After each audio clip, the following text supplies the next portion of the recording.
Illustration 8। अब ये different different years के प्रॉफिट दे रखे हैं,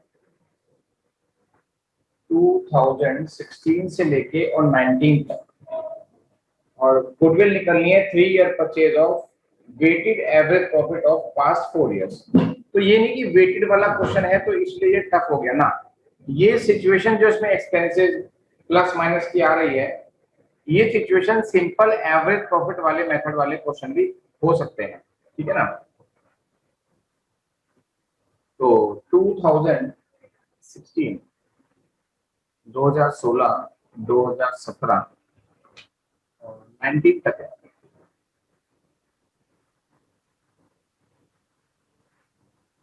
ठीक है, प्रॉफिट जो गिवन है आपको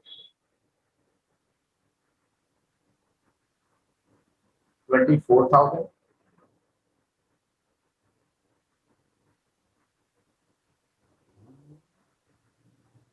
इसमें कुछ प्लस और माइनस, हाँ तो इसको ना वर्टिकल बना दो ऐसे, ये तो सही नहीं रहेगा।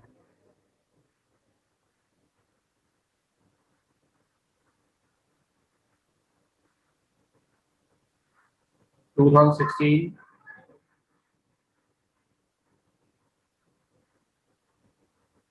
2017, 2018 एंड 2019, ये 4 साल आगे इनके प्रॉफिट्स गिवन है 24,000, 29,000, 23,000, 35,000। वेटेड वगैरह तो चलो बाद में देख लेंगे, पहले प्रॉफिट सही करना है। ठीक है, पॉइंट नंबर 1 देखेंगे बेटा, 1 अक्टूबर 2018, 1 अक्टूबर 2018, ठीक है। तो अगर 1 अक्टूबर 2018 की बात हो रही है तो क्या मैं इसे कैलेंडर ईयर मान लूं? जी, क्योंकि इसमें 31 मार्च या फाइनेंशियल ईयर कुछ नहीं कह रखा, तो मैं कैलेंडर ईयर ही मान के चलूंगा। तो 2018 की ही बात हो रही है। Major repair was done in plant, plant में मेजर रिपेयर हुई।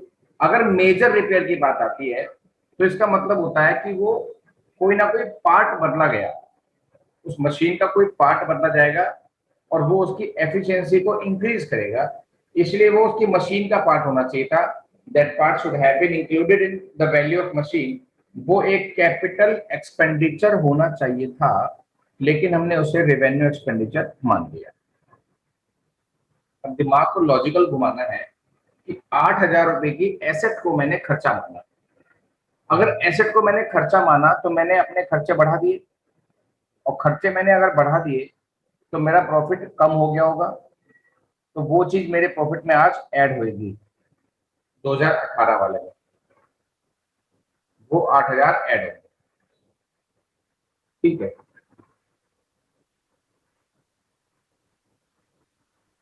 और उस पे डेप्रिसिएशन भी लगता, अगर मैं उसे एसेट मानता तो डैप लगाता, लेकिन मैंने डैप नहीं लगाया, गलती हो गई, तो अब उस पर डैप माइनस होगा, ठीक है। 8,000 का 10%, आप कहोगे सिंपल सिंपल 800, नहीं, क्योंकि मशीन आपने जो खरीदी है या मेजर रिपेयर जो आपने कराई है वो 1 अक्टूबर को कराई है, तो अक्टूबर, नवंबर, दिसंबर, उस पर जो डैप लगना है, जो डैप लगना है वो 800 रुपये तो पूरे साल का है, 800 रुपये पूरे साल का है, 3 महीने का निकालेंगे तो 200 रुपये आएगा, वो डैप माइनस हो गया। मैंने कहा था मशीन तो ऐड हो जाएगी प्रॉफिट में, लेकिन उसका डैप माइनस हो जाएगा, ठीक। ये मैंने पॉइंट 1 सॉल्व किया, जिस बच्चे को प्रॉब्लम है वो पूछ सकता है इस पॉइंट 1 के बारे में। ये प्रॉफिट निकल के आया 30,800। मेजर रिपेयर तो 8,000 की थी ना,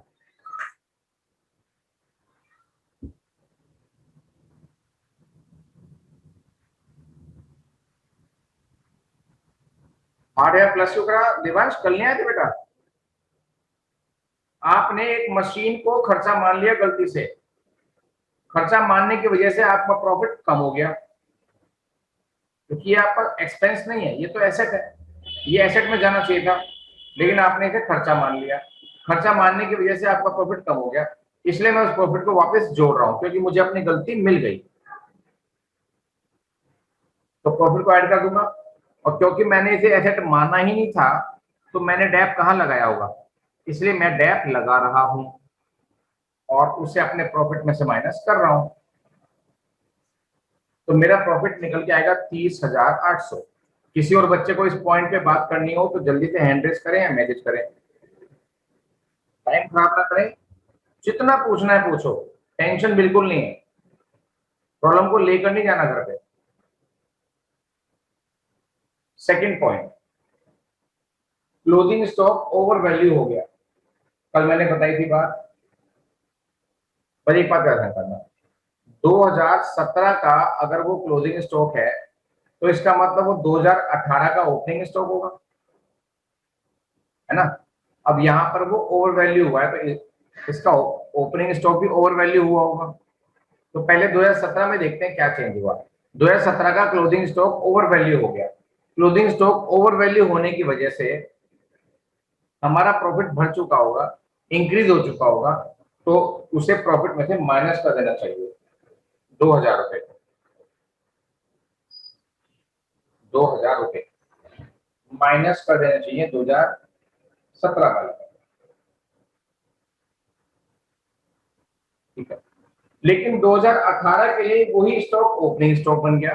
अगर ओपनिंग स्टॉक ओवर वैल्यू हो गया तो उसकी वजह से मेरा प्रॉफिट कम हो गया होगा, वहां पे मुझे बढ़ाना पड़ेगा। तो 2018 में एक चेंज और आया।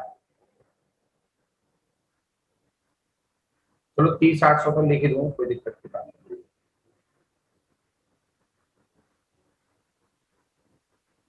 ओपनिंग स्टॉक ओवर वैल्यू होने की वजह से वो ऐड हो जाएगा, कितना, 2,000। तो 2018 में 2,000 ऐड हो गया। ये पॉइंट नंबर 2 मैंने बताया। किसी को कुछ पूछना है तो जल्दी से पूछ सकते हैं।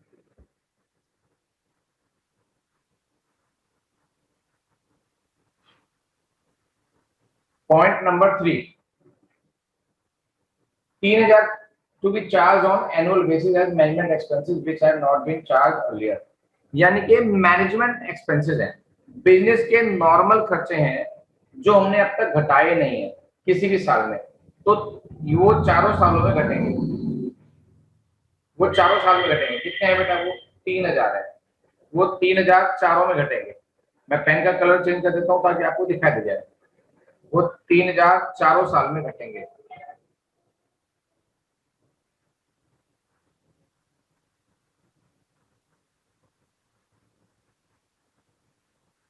अब प्लस माइनस करने के बाद जो प्रॉफिट्स आएंगे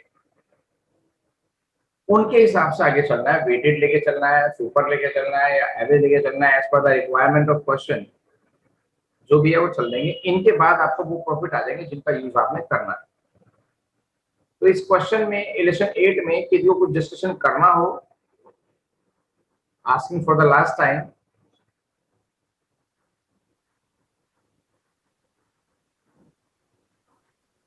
यस भव्य। भव्य आपकी आवाज नहीं आ रही।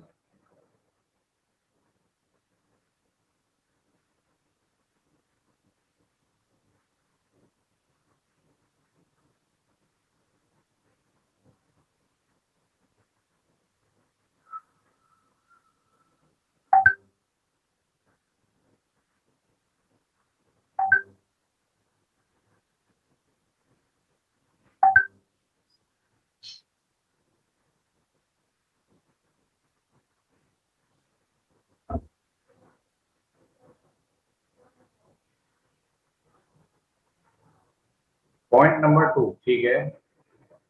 2019 में भी तो लगेगा था डेट, 2019 है यहाँ पे। हाँ हाँ हाँ हाँ, यू आर एब्सोल्युटली राइट। वो तो चलो इसका सॉल्यूशन था, लेकिन ये बात हमें पहले भी ध्यान देनी चाहिए थी। जो मशीन 2018 में खरीदी गई थी और हमने डैप नहीं लगाया था, और 2019 भी तो खत्म हो गया, तो वो डैप तो 19 में भी लगेगा क्योंकि मशीन कंटिन्यूस चल रही है, ठीक है ना। मशीन तो 18 के बाद चली रही है, 18 में और 19 में दोनों में डैप लगेगा। ये डेप्रिसिएशन तो हर साल लगता है ना, जब तक मशीन आप यूज कर रहे हो तब तक तो डैप लगेगा ही। तो पहले मेथड देखो कौन सा है। मेथड है डिमिनिशिंग बैलेंस मेथड। मशीन थी 8,000 रुपए की, ये वाली कीमत थी, उस पे 200 का डेप लग गया पहले साल 2018 में, तो मशीन कितने की बची? मशीन आपके हाथ में बची 7800 की। मशीन आपके हाथ में बची 7800 की। ठीक है जी, तो 7800 की मशीन बची है। अब 2019 में जो डेप लगेगा वो 7800 पर लगेगा, 10% डिमिनिशिंग मेथड के हिसाब से, तो 780 रुपए का डेप है।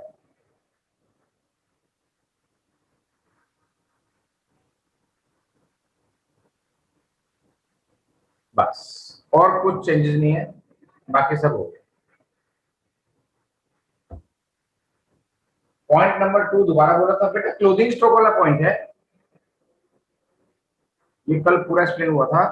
क्योंकि क्लोजिंग स्टॉक जो होता है वो तो इनकम साइड में होता है ट्रेडिंग अकाउंट के, अगर वो ओवर वैल्यू हो गया तो उसकी वजह से आपका नेट प्रॉफिट भी ओवर वैल्यू हो जाएगा, क्योंकि ये इनकम साइड में होता है।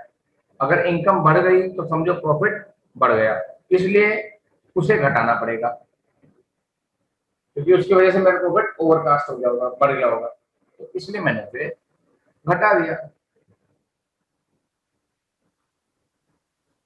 अब क्योंकि 2017 के लिए वो क्लोजिंग स्टॉक है,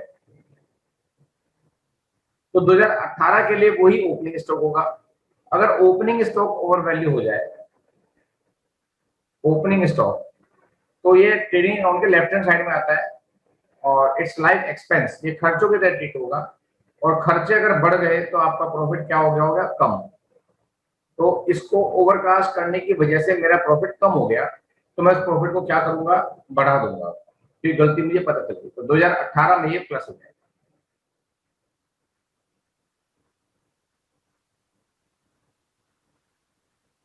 तो you can take a screenshot.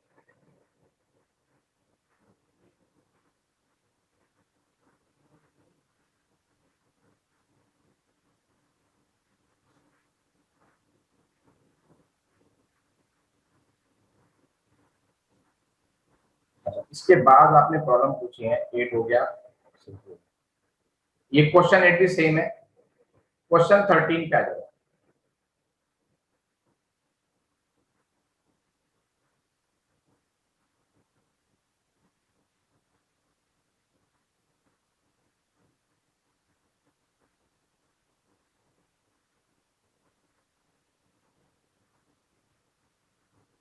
आ जाए। सर इलिस्ट्रेशन 6 बी भी बता देना सर, मैंने आपको डाला था सर मैसेज। तो पेशेंस 6 बीच में अभी सबसे पहले तो वही बताइए, 6 बी। अच्छा, यस सर। ठीक है, बताया। अब 13 देखो बेटा, सब बच्चे,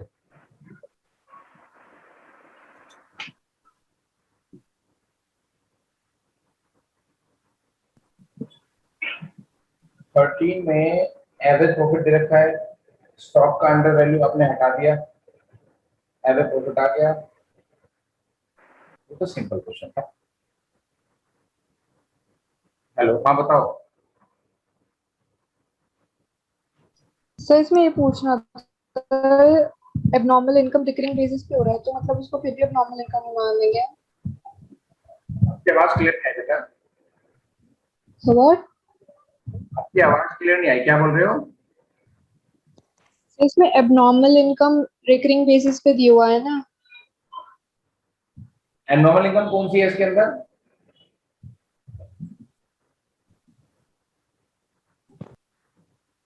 इसमें तो खाली अंडर वैल्यूएशन ऑफ स्टॉक दे रखा है बस। अगर स्टॉक दे रखा है तो वो उसे क्लोजिंग स्टॉक मानते हैं, और क्लोजिंग स्टॉक अंडर वैल्यू हो गया, इनकम कम हो गई, तो उसे प्रॉफिट में जोड़ेंगे। यही तो क्वेश्चन है आपका 13 आपकी बुक में भी। अंशिका,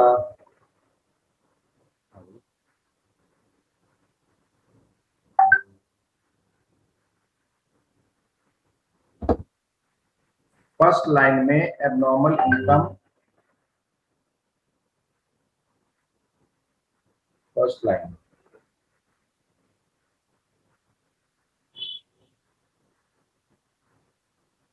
बेटा क्वेश्चन, अच्छा क्वेश्चन 13, मैं 11 13 होता है।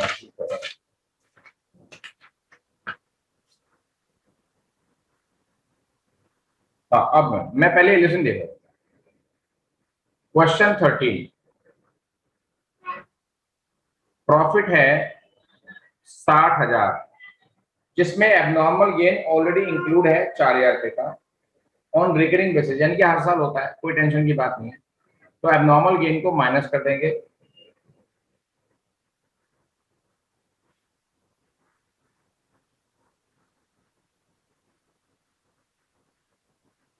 और ये रिपीट होने वाला खर्चा है बार बार। The firm had a fixed asset of 3 lakh, current asset 60,000, तो टोटल एसेट आ गई 3,60,000 और लायबिलिटी है 140, तो कैपिटल भी इजीली निकल के आ गई। टोटल एसेट 360, आउटसाइड लायबिलिटीज मैंने माइनस कर दी, तो 220 की कैपिटल एम्प्लॉयड आ गई। नॉर्मल रेट है 15%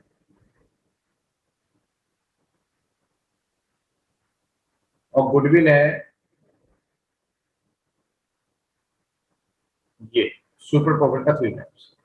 तो ये क्वेश्चन तो अब आपसे हो जाएगा अंशिका मेरे ख्याल से। इतने सब बच्चे इलस्ट्रेशन 6B देखो, क्वेश्चन मैं स्क्रीन पर ला रहा हूं सामने, ये रहा क्वेश्चन आपके सामने कंप्यूटर स्क्रीन पर।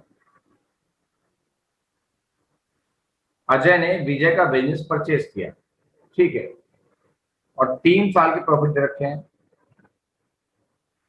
तो पहले साल का प्रॉफिट है 45,000 जिसके अंदर 7,000 रुपए का profit from sale of plant भी इंक्लूड है।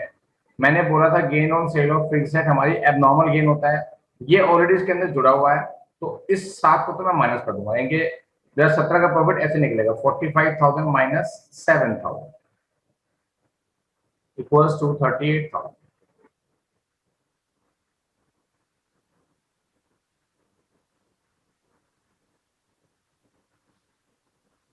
टू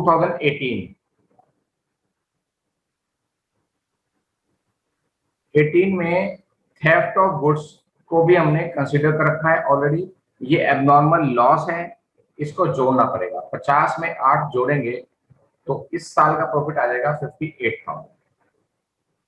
पहले साल का आया 38, दूसरे साल का आया 58। अब मैं 2019 की बात कर रहा हूँ। Does not include 5,000 as insurance premium. ये जो इंश्योरेंस प्रीमियम होता है ना बेटा, ये आपका बिजनेस का नॉर्मल एक्सपेंस है, लेकिन इन्होंने उसको कंसीडर ही नहीं किया, डज नॉट इंक्लूड। तो अगर मैं इसको कंसीडर करता तो ये भी एक खर्चा होता और खर्चों में से घटता, मतलब प्रॉफिट में से घटता, और मेरा प्रॉफिट 53 ना होता। फिर 2019 लिख के 53 लिख के 5,000 माइनस कर दो कि ये नॉर्मल एक्सपेंस है, घटना चाहिए था लेकिन हमने अब तक घटाया नहीं। सर ये 2018 में जो sir including theft of goods worth 8,000 है सर, ये ऐड क्यों करा सर? क्योंकि सर ये तो पहले इंक्लूडेड है सर। इंक्लूडेड का मतलब होता है इन्होंने इसको कंसीडर किया हुआ है।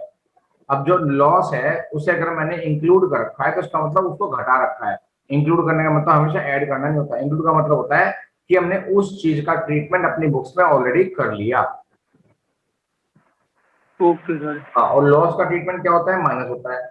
इन्होंने यानी कि उसे माइनस ऑलरेडी वो कर दिया। Okay sir. Okay,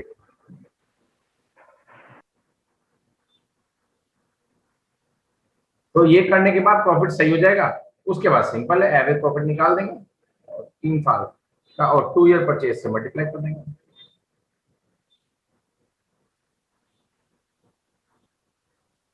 question 6B, value of goodwill of a firm on the basis of 2 years purchase of last 4 years average। Profit है 4 साल का, इतना इतना इतना इतना profit for the first year include theft of goods. बेटा पहले साल के प्रॉफिट में वो दे रखा है 30,000, तो थेफ्ट इंक्लूड है तो ये जुड़ जाएगा। सेकेंड ईयर में एबनॉर्मल गेन है, सेकेंड ईयर का है कितना, यहां पर माइनस हो जाएगा, और थर्ड ईयर के प्रॉफिट में कुछ भी नहीं कहा गया।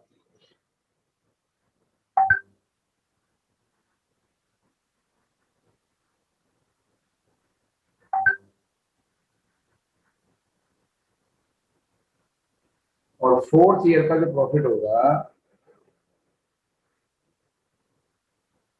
उसमें एबनॉर्मल गेन है तो वो माइनस होगा। फोर्थ ईयर वाले प्रॉफिट में थे वो माइनस किया जाएगा। एबनॉर्मल गेन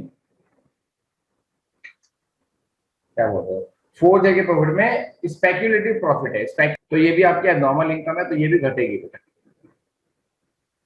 ऐसे होगा। यहां पर कुछ नहीं होने का, तो ये जितना था उतना का उतना रहेगा। अब जो प्रॉफिट निकल के आएंगे उनका एवरेज निकाल के जैसे जैसे कहा है वैसे कर लेना बस। अब ये वाले प्रॉफिट सिंपली यूज होंगे गुडविल की कैलकुलेशन के लिए। गुडविल चैप्टर ऑलमोस्ट आपका प्रॉब्लम आपका खत्म है।